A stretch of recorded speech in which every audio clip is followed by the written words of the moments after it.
Et sans suspense, c'est la suite de la vidéo de la semaine dernière, donc c'est la partie 2 de la FAQ. Cette fois, je te parle des sujets brûlants, intéressants, oui, j'ai gardé le meilleur pour la fin. Amour, argent, placement de produits, même si j'ai l'impression de t'en parler tout le temps. Pourquoi je prends cet accent, c'est gênant. Bref, la FAQ. Qu'est-ce que vous m'avez posé d'autre comme question? Vous m'avez demandé si je gagnais de l'argent avec tout ça, bien sûr. Donc déjà, je gagne l'argent du livre. Tu touches un pourcentage sur le livre. Donc chaque livre, tu touches une certaine somme. Pareil, tout ça, j'en avais parlé. Donc vous aurez tous, si ça vous intéresse, de savoir combien je gagne grâce au livre. Mais en gros, pour vous faire très bref, le livre me permet de me faire un salaire fixe sur les 12 prochains mois. Parce qu'en gros, tout ce que j'ai gagné là en 2-3 mois avec le livre, je l'ai divisé sur une année, vu que je considère qu'il doit me rémunérer jusqu'à juin prochain. Et donc, il me permet d'avoir une base assez solide. Et en fait, cette base-là, elle me permet après d'être exigeante sur les placements de produits que je vais faire. Donc en gros, je gagne de l'argent de deux manières aujourd'hui, les collaborations avec les marques et le livre.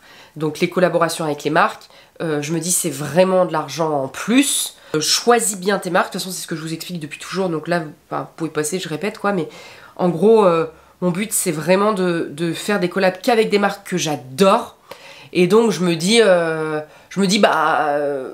comme t'as pas besoin de cet argent-là, bah du coup, premièrement, j'en viens à refuser des belles propositions, des beaux contrats, mais parce que la marque ne me convient pas. Mais je me dis, bah tu peux le faire, donc fais-le, parce que j'ai pas envie d'aller contre qui je suis. Et d'un autre côté, ça me permet d'accepter des marques que vraiment j'aime et que vraiment j'ai envie de défendre. Voilà. Mais c'est vrai que j'ai l'impression de vous en parler 20 fois. J'en ai déjà parlé ce matin en story, c'est pour ça que je suis un peu mollassonne sur le sujet. Mais voilà, les collabs, j'adore ça, j'adore présenter des marques aussi parce que on va pas se mentir, ça fait plaisir. Déjà ça fait plaisir quand c'est des marques que tu aimes de recevoir leurs produits parce que tu les reçois gratuitement, on va pas se mentir. Là je sais que j'avais envie de faire des albums photos, du coup je travaille avec une marque très connue. Bon, c'est d'ailleurs cette marque là dont j'ai un peu peur de me prendre des remontrances parce que comme elle est sur tous les fronts en termes d'influence, elle collabore avec énormément d'influenceuses. Du coup ils ont un peu une image influenceur, tu vois. Alors que cette marque, elle est trop bien, mais c'est sûr, vous voyez très bien de qui je parle. En plus, ils sont adorables. Enfin bref, vraiment, j'étais vraiment très étonnée quand on s'est dit qu'on allait collaborer ensemble parce que j'avais un peu l'image fat enfin, tu sais, genre, je pensais que c'était un énorme truc, mais en fait, pas du tout. Bref, c'est autre chose. Et tu vois, c'est vrai que ça fait plaisir. J'avais envie de faire des albums avec mon neveu, j'avais envie d'en offrir à ma famille, parce que je sais que ça va leur faire trop plaisir. Donc j'ai fait des cadres avec mon neveu, j'ai fait des albums avec mon neveu, j'ai imprimé des photos de GG que je voulais. Bref, et bah oui, ça coûte de l'argent et du coup on me les offre, donc ça fait trop plaisir. Et ça me fait encore plus plaisir de pouvoir vous le présenter à vous et vous dire bah tu vois, moi ce produit là je l'ai adoré, et en plus de vous donner des codes promo. Donc ouais, non, je suis trop à l'aise, je suis très à l'aise avec le placement de produits. Juste, les gens, ça crée toujours un peu de jalousie, parfois ça énerve aussi parce qu'il y en a beaucoup, moi j'en fais pas beaucoup, enfin voilà.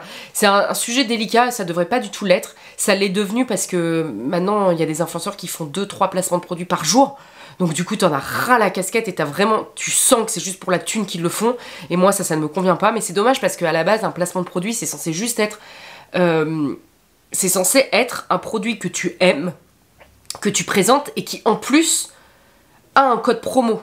Donc c'est censé être trop stylé en fait, c'est censé être tout le monde est gagnant, genre la marque est gagnante parce qu'elle gagne de la visibilité, l'influenceur est gagnant parce qu'il est payé et parce qu'il a les produits qu'il aime, et les gens qui suivent kiffent et ont un code promo pour une marque qu'ils connaissaient peut-être pas, tu vois. Donc c'est censé être ça. Le problème c'est que c'est tellement devenu commercial parce que derrière il y a de la thune, il y a de la thune. Quand tu fais des stories et tout, t'es bien payé, tu vois. Et forcément les gens quand tu leur proposes, enfin je sais pas, mais les gros influenceurs, je sais pas combien ils doivent être payés, mais peut-être ils sont à 2000 balles par story, tu vois, je sais pas, j'en rajoute, mais bah tu te dis ouais, c'est sûr quand tu fais 2000 balles avec une marque, bah ouais, t'as pas envie de refuser, même si c'est des marques que t'aimes pas forcément, quoi. Moi je refuse parce que j'ai pas du tout envie d'être dans la surconsommation et j'ai pas du tout envie d'aller contre qui je suis. Mais c'est vrai que là tu vois, il y a 2-3 marques qui m'ont contacté en octobre, j'ai refusé. Je me suis assise sur 2 ou 3 000 balles quand même. Hein. Donc, toi, tu te dis, putain, en octobre, il y a 2500 balles qui me sont passées sous le nez. Bah, ça fait réfléchir. Tu vois, tu te dis, ah ouais, d'accord, bah, je comprends pourquoi il y en a qui acceptent. Enfin bon, mais du coup oui, je gagne bien ma vie, j'ai pas du tout de problème financier pour le moment. Je touche ma tête, mais entre le livre et les placements, j'arrive à m'y retrouver. Bon, je suis pas très dépensière non plus, on va pas se mentir. En plus, comme je vous disais, je paye pas de loyer. Donc clairement, sachant que j'achète pas de fringues ou que j'achète que des fringues vintage, que ce soit sur Vinted ou dans des fripes, bon, bah du coup on est plutôt bien. Alors, vous m'avez demandé aussi sur mes amours, quelle était ma plus grande histoire d'amour, ça j'y avais répondu aussi.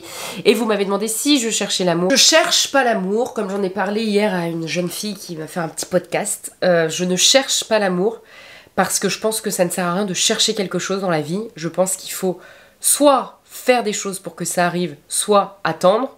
Mais je pense que chercher... ça sert à rien, mais que ce soit pour l'amour ou pour autre chose, quand t'es dans la recherche de quelque chose, ça veut dire que t'es dans, je sais pas, t'es dans un état de neutre, enfin tu vois, moi j'aime pas. Du coup je ne cherche pas l'amour, par contre c'est vrai que là je sens que je suis prête à être avec quelqu'un. Je sens que tout ce que je voulais être, je le suis. Je sens que professionnellement je me suis vraiment épanouie et que j'ai enfin réussi, je te dis, enfin je vous le disais tout à l'heure, j'avais trop envie d'être qui je suis maintenant, de faire le métier que je fais, c'était vraiment mon rêve. C'était mon ambition surtout, parce que le rêve ça porte un peu à l'imaginaire, mais c'était mon ambition, j'ai réussi. Et c'est vrai que là aujourd'hui je suis hyper épanouie en tant que personne, je me sens moi, je me sens complètement en accord avec qui je suis, avec ce que je fais, avec ce que je défends. Avec mes amis, tous mes amis, c'est des gens que j'aime, j'ai pas de relation que j'ai l'impression toxique. Jusqu'au bout, je ne sais pas ce que j'ai foutu dans ce tournage, mais ça a coupé comme ça. Donc, je vais vous refaire la suite, en pyjama, dans mon canapé.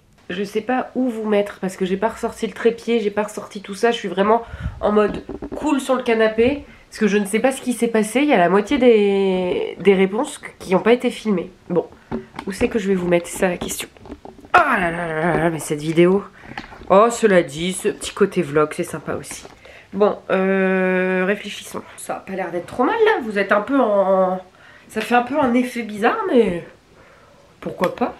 Vous voyez GG qui est sur mes coussins.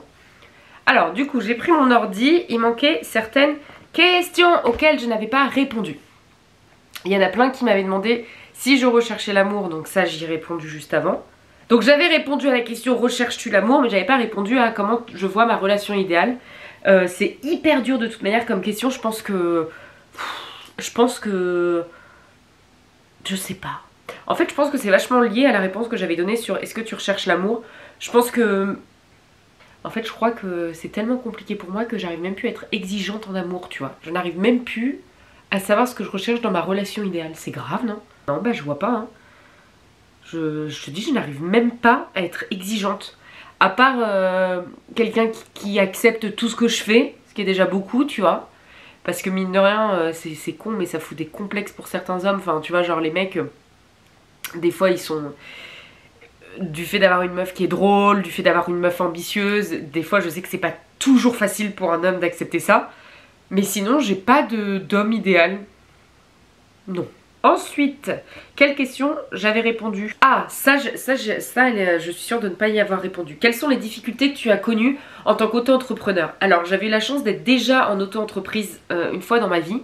Donc du coup, quand j'avais fait ma conciergerie pour animaux domestiques il y a 3 ans, du coup, je savais ce que c'était en auto-entreprise et c'est hyper facile de se mettre en auto-entreprise. Donc je n'ai connu aucune difficulté administrative, financière, etc. Parce que vraiment, enfin, s'il y a un statut qui est le plus simple possible, c'est vraiment l'auto-entreprise. Mais j'ai le nez plein, mais qu'est-ce qui se passe? Ah, j'en ai marre, hein. Entre le nez, le machin, le bidule, je vais jamais y arriver, hein. Donc oui, l'auto-entreprise, enfin franchement je vous conseille si vous avez un truc à faire, enfin si vous avez une entreprise à créer pour le début, même si t'es énormément taxé, parce que quand t'es en auto-entreprise tu donnes 22 ou 23% à l'État. Alors tu peux avoir un dossier, je vous le passe là, on sait jamais, ça peut vous aider, ça s'appelle l'ACRE, qui fait que pendant les premiers trimestres, en fait tu as un pourcentage beaucoup moins élevé de taxes. Sauf que moi comme je l'avais déjà eu en 2017, j'ai pas pu le refaire là, donc du coup ça veut dire que là je donne beaucoup à l'État. Du coup, à part ce truc là, l'auto-entreprise c'est quand même un très très beau statut, il est très simple. En gros, t'as juste à aller sur, je sais même pas, vous tapez être auto-entrepreneur, le premier site, tu crées ton truc d'auto-entreprise et après t'as juste à déclarer ce que tu gagnes une fois par mois, c'est tout. Tout est fait automatiquement, enfin c'est d'une facilité, t'as pas besoin d'un comptable, t'as juste besoin de noter tes factures et de noter tes dépenses. Enfin pas tes dépenses, tes rentrées d'argent.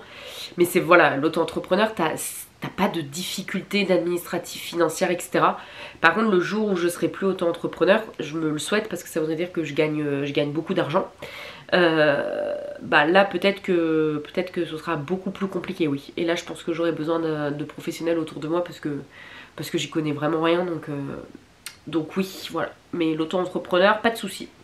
Ah non, vous m'aviez posé une question aussi sur est-ce que si tu as une relation amoureuse, tu souhaiterais l'exposer? Je trouve que c'est une trop bonne question. Et franchement, je me suis jamais posé la question. Ça fait tellement longtemps que je suis seule et que je fais ça seule que j'avoue que c'est une trop bonne question. Quand je l'ai vue, je me suis vraiment dit ah c'est marrant ça. Et du coup, j'y ai un peu réfléchi. Je pense que en fait je ferai comme ce que je vais faire avec ma famille. Déjà ce sera la personne qui va partager ma vie qui décidera en tout premier lieu. Si la personne ne veut pas, je vais pas aller l'exposer alors qu'elle veut pas. Je veux dire ma famille, mon père par exemple il aime pas du tout être exposé, ma soeur non plus. Bon bah à partir de là je vais pas les forcer quoi. Après c'est aussi mon quotidien donc c'est compliqué. Bon au début on va pas habiter ensemble et compagnie donc ça va, enfin je veux dire ça va pas trop impacter mes stories. Après si je viens à habiter avec la personne, ce que je me souhaite parce que c'est quand même mon but, c'est de créer aussi une famille etc. C'est marrant en disant ça, j'arrive pas à m'imaginer hein. J'ai vraiment du mal à m'imaginer dans un appart avec une personne et tout ça.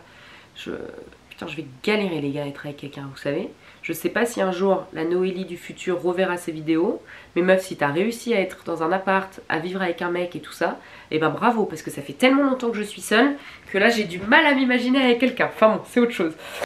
Voilà, je pense que premièrement je lui demanderai et je pense que la deuxième chose c'est que en vrai bah, je ferai comme ce que je fais là. Parfois ma famille est autour, ils disent des blagues, je me filme moi en fait et je ris de la situation mais je ne ris pas de eux en fait. Et je pense que c'est surtout ça. Si un jour j'ai un mec et qui veut pas être filmé, et ben je rirai de certaines situations, j'en sais rien. Il sera à côté, je le filmerai pas, mais on entendra peut-être sa voix quoi. Mais je pense que je n'exposerai pas du coup mon couple. Je le mettrai pas en avant dans mes stories, mais en revanche il fera partie de moi donc inévitablement voilà je pense que... Et puis j'aime pas moi, alors c'est con hein, mais j'aime pas quand les meufs elles montrent pas les visages et qu'on entend, donc je pense que vous verrez quand même son visage, enfin s'il veut bien tu vois. Parce que j'ai vu une meuf qui faisait ça sur TikTok, ça m'a saoulé moi en gros, elle se filme à mort et son mec ne veut pas apparaître sur les réseaux et donc à chaque fois elle lui met un espèce de masque quoi. En fait moi ça m'énerve, je trouve que ça crée un suspense et c'est chiant, t'as trop envie de voir sa tête en fait, enfin t'as envie de dire bon vas-y monte ta gueule alors qu'en vrai si je vois sa gueule j'en ai rien à foutre, ça changera strictement rien. Mais du coup j'aime pas, soit tu dis rien et vraiment tu dis rien et les gens... mais pas de suspense, pas entre les deux tu vois. Je ne l'exposerai pas pour répondre à la question mais je ne le cacherai pas non plus. Je pense que je vivrai comme ça et s'il est sur l'écran il apparaît mais je le montrerai pas en gros plan quoi. Enfin je vous dis ça, si ça se trouve je vous montrerai en gros plan, j'en sais rien. On verra bien, de toute façon c'est pas près d'arriver hein. Je te dis, rien que là de le dire je suis un peu en mode waouh. Enfin voilà, du coup je pense que là pour le coup...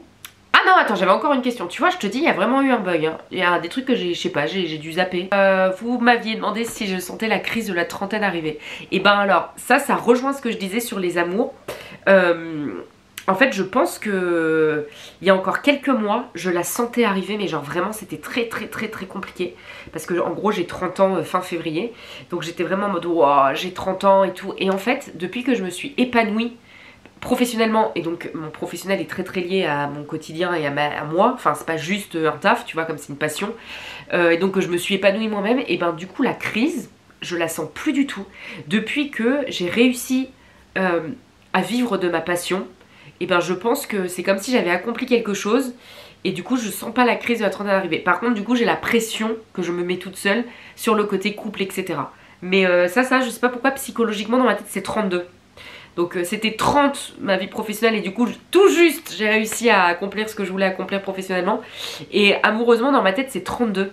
Je pense que si je suis toute seule sans enfant ou avec des projets d'enfant à 32 ans je pense que je vais le vivre mal parce que c'est moi dans ma tête je me suis fixé ça. On verra. Oh, j'espère que je vais réussir à trouver quelqu'un quand même. La fille qui est désespérée. Ah là là là là là là. Bon bah voilà, je pense que là je regarde toutes les questions. Là j'ai répondu à tout, là c'est bon, c'est sûr et certain. Je suis désolée pour ce petit changement d'ambiance, de toute façon on s'en fout, c'est pas ça qui importe. Et du coup je vous fais des bisous, je vous dis à très vite. Et puis voilà, hein.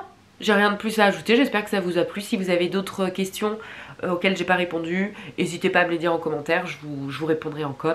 Et puis voilà, on se retrouve très vite pour de nouvelles vidéos. GG, il fait dodo comme un petit lapinou. Comme un petit lapinou. Oh là là, je te jure. Ah, faut pas que je fasse ça, j'ai du mascara. Bon allez, bisous.